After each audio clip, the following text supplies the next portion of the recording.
Social মিডিয়ায় এখন একটাই প্রশ্ন ঘোরাফেরা করছে, সেটা হচ্ছে টি-20 বিশ্বকাপে রিঙ্কু সিং এর সুযোগ না পাওয়া। সম্প্রতি অর্থাৎ 30 তারিখ টি-20 বিশ্বকাপের জন্য 15 সদস্যের দল ঘোষণা করেছে বিসিসিআই। যে দলের সুযোগ পাননি রিঙ্কু সিং। ভারতীয় ক্রিকেটের সঙ্গে যুক্ত ব্যক্তিরা বা যারা ভারতীয় ক্রিকেট ফলো করেন তাদের প্রত্যেকের কাছেই এবার টি-20 বিশ্বকাপে একটাই নাম ছিল, সেটা হচ্ছে রিঙ্কু সিং এর নাম। প্রত্যেকেই চেয়েছিলেন যে ভারতের এই তরুণ ফিনিশারকে যেন সুযোগ দেওয়া হয় বিশ্বকাপে, কিন্তু তিনি সুযোগ পাননি। 15 জনের দলে তিনি নেই, বদলে রিজার্ভ দলে তাকে রাখা হয়েছে। তবে কেন সুযোগ পেলেন না রিঙ্কু, এই প্রশ্নই কিন্তু সবার মনে। আর আজকে এই প্রশ্নের উত্তর জানতেই আমাদের এই অনুষ্ঠান। আপনারা দেখছেন মাঠে ময়দানে।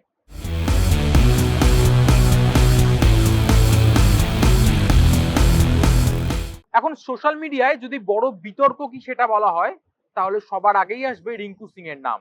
এই একজন প্লেয়ারকে নিয়েই বর্তমানে দুভাগ নেটিজেনরা। কেউ চাইছেন যে রিঙ্কু সিংকে জাতীয় দলে সুযোগ না দিয়ে ভুল করেছে বিসিসিআই, আবার কেউ বলছেন রিঙ্কুকে না রাখার সিদ্ধান্তটা সঠিক। কে ঠিক কে ভুল তা নিয়ে তো তরজা চলছেই। তবে রিঙ্কু সিং জাতীয় দলে সুযোগ পাওয়ার পর থেকে যেভাবে ধারাবাহিকভাবে পারফর্ম করেছেন, সেটা দেখে কি তাকে সুযোগ দেওয়া যেত না? চলুন জেনে নেওয়া যাক এই ব্যাপারে বিস্তারিত। আমরা যদি ভারতের 15 জনের দল দেখি, তাহলে সেখানে ফিনিশার হিসেবে সুযোগ পেয়েছেন হার্দিক পান্ডিয়া এবং শিবম দুবে। এই দুই প্লেয়ারই প্রয়োজনে বড় শট মারতে পারেন, এবং এই দুই প্লেয়ারের সব থেকে বড় দিক হচ্ছে তারা কিন্তু বল করতে পারেন, অর্থাৎ তারা কিন্তু পেস বোলার। ফলে তাদের থেকে একটা অলরাউন্ড সুবিধা পাওয়া যাচ্ছে এবং তারা কিন্তু ম্যাচ ফিনিশও করতে পারছেন। মনে করা হচ্ছে যে এটাই কিন্তু রিঙ্কু সিং এর বিরুদ্ধে গেছে, কারণ রিঙ্কু সিং একজন ভালো ফিল্ডার, একজন ভালো ব্যাটার হলেও তিনি কিন্তু বোলিং করতে পারেন না, যেখানেই বাজিমাত করে দিয়েছেন শিবম দুবে এবং হার্দিক পান্ডিয়া। আপনাদের জানিয়ে রাখি যে 17তম আইপিএল, অর্থাৎ যে আইপিএলটা চলছে, এই আইপিএল এ কিন্তু হার্দিক পান্ডিয়া বোলিং করছেন, কিন্তু শিবম দুবে প্রথম 9টা ম্যাচে বোলিং করেননি। চেন্নাই সুপার কিংস এর হয়ে শেষ ম্যাচে অর্থাৎ পাঞ্জাব কিংস এর বিরুদ্ধে তিনি 1 ওভার বল করেন, 14 রান দেন এবং নেন একটি উইকেট। অর্থাৎ তিনি কিন্তু ছন্দে রয়েছেন, এটা এই ওভারে 1 ওভার বল করে তিনি দেখিয়ে দিয়েছেন। এর আগে তিনি শেষ বল করেছিলেন আফগানিস্তান সিরিজে জানুয়ারি মাসে। তারপরে তিনি চোটের জন্য রঞ্জি সিরিজে অর্থাৎ রঞ্জি ট্রফিতে পুরো তিনি বোলিং করেননি। এবার তিনি এতদিন পর, প্রায় 3 মাস পরে তিনি বোলিং এ ফিরলেন এবং কিন্তু তিনি যে ছন্দে আছেন সেটা দেখিয়ে দিলেন।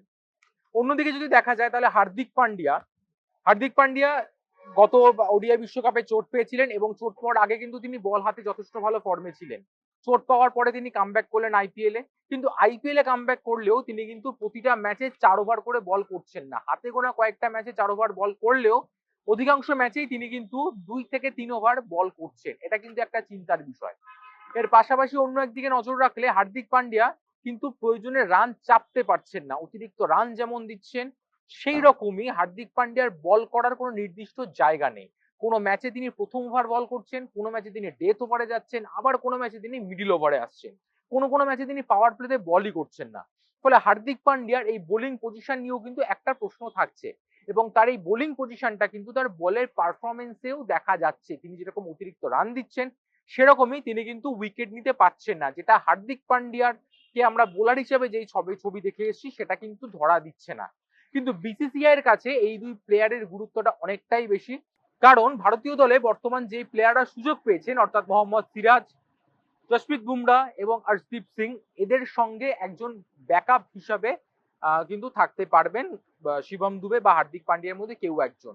যদি এই দুই প্লেয়ারকেই রাখা হয় তাহলে এদের মধ্যে একজন হয়তো বোলিং করবেন, আরেকজন ব্যাটিং এ কিন্তু তারা ভরসা দেবেন। এদিক থেকেই কিন্তু পিছিয়ে পড়েছেন রিঙ্কু সিং। তবে রিঙ্কুকে না খেলানো নিয়ে অপর একটি তথ্য সামনে আসছে, সেটা হচ্ছে 17তম আইপিএল এ পর্যাপ্ত বল রিঙ্কুর না খেলা।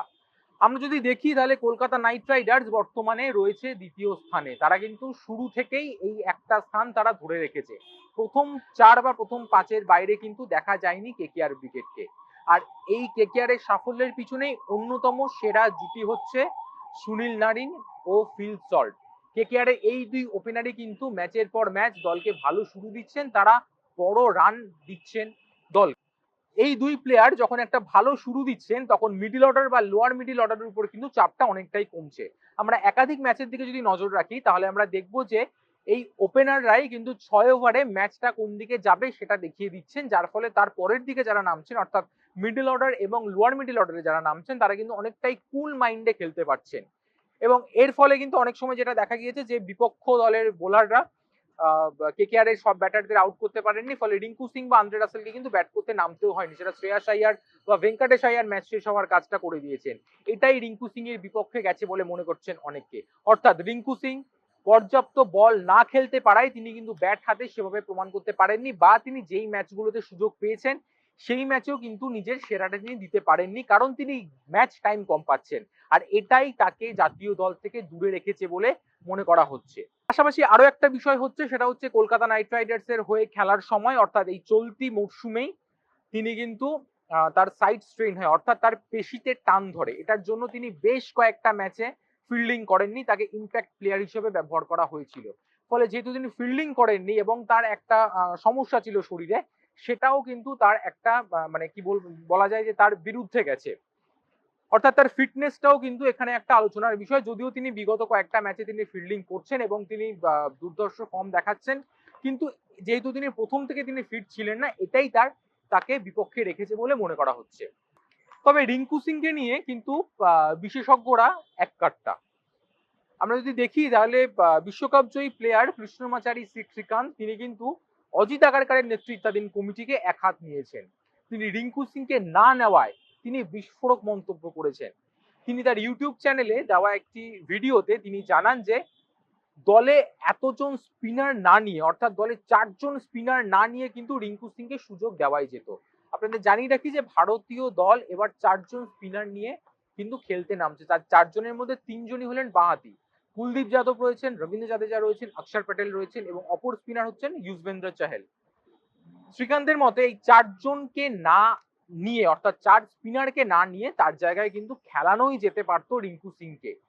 তিনি এটাও জানান যে এই দলটা যে বানানো হয়েছে এতে তিনি খুশি নন, এবং তিনি এটা জানিয়ে দেন যে কোনো ব্যক্তিকে বা কোনো ব্যক্তি বিশেষকে খুশি করার জন্য এই দলটা করা হয়েছে এবং সেখানে স্কেপগোট করা হয়েছে রিঙ্কু সিংকে। তিনি কিন্তু এই কথাটি জানিয়েছেন তার ভিডিওতে, অর্থাৎ তিনি কারোর নাম না নিলেও তিনি কিন্তু ঘুর পথে যারা নিয়ন্ত্রক তাদের দিকেই আঙুল তুললেন রিঙ্কুকে দলে না নেওয়ার ব্যাপারে। এছাড়াও অন্যদিকে তিনি আরো একটি কথা বলেছেন, তিনি বলেছেন যে দলে এতজন ওপেনার না রেখে যশস্বী জয়সওয়ালকে প্রয়োজনে বসিয়ে রিঙ্কু সিংকে সুযোগ দিতেই পারতো বিসিসিআই বা নির্বাচক কমিটি। তবে বিশেষজ্ঞরা আরো একটি কথা মনে করছেন, সেটা হচ্ছে দলে 2 জন বাঁহাতি স্পিনিং অলরাউন্ডার রাখার কি দরকার। অক্ষর প্যাটেল এবং রবীন্দ্র জাদেজা দুজনেই বাঁহাতি স্পিনার, দুজনেই অলরাউন্ডার, দুজনে ব্যাটিং করতে পারে নিচের দিকে নেমে। এই দুজনকে যদি দলে রাখা হয়, অর্থাৎ প্লেইং ইলেভেনে যদি রাখা হয়, তাহলে দুজনকে খেলানো কিন্তু কিছুটা টাফ। ফলে একজনকে বসতে হবে এবং আরেকজন খেলবেন। এক্ষেত্রে অনেকের মতে যে জাদেজা যেহেতু 3 ফরম্যাটেই রয়েছেন, সেক্ষেত্রে অক্ষর প্যাটেলকে বসিয়ে তার জায়গায় রিঙ্কু সিংকে 15 জনের দলে সুযোগ দেওয়া যেতে পারতো, এমনটাই মনে করছেন সমর্থকরা। যদিও রিঙ্কু সিংকে নিয়ে সমর্থকরা যাই দাবি করে থাকুক না কেন, এখনো পর্যন্ত যারা সিলেক্টর বা ক্যাপ্টেন এই বিষয়ে কোনো মন্তব্য করেননি। তবে রিঙ্কু সিং যেহেতু রিজার্ভ দলে আছেন, সেহেতু তার এখনো সুযোগ রয়েছে জাতীয় দলে কামব্যাক করার। এটার জন্য কোনো প্লেয়ার যদি চোট পান বা কোনো কারণে যদি কোনো প্লেয়ার বিশ্বকাপের 15 জনের দল থেকে নাম তুলে নেন, সেক্ষেত্রে রিজার্ভ টিম থেকে তারা সুযোগ পাবেন, সেক্ষেত্রে রিঙ্কু সিং এর সুযোগ পাওয়ার একটা সম্ভাবনা রয়েছে। তবে দলের যা ফিটনেস তাতে রিঙ্কুর সেই সুযোগ কতটা হবে তা অবশ্য সময় বলবে। আইপিএল সহ টি-20 বিশ্বকাপের সমস্ত খবরের দিকে আমাদের নজর থাকবে। প্রতিটা আপডেটের জন্য আপনারা নজর রাখুন এই সময় ডিজিটালে। এই সময় ডিজিটালে আপনারা পাবেন দেশ, দুনিয়া, রাজ্য, বিনোদন, খেলার সমস্ত আপডেট। আমরা রয়েছি সোশ্যাল মিডিয়াতেও, আমরা রয়েছি ফেসবুক, ইনস্টাগ্রাম, টেলিগ্রাম, ইউটিউব ও হোয়াটসঅ্যাপ চ্যানেলে। আমাদের লাইক করুন, ফলো করুন।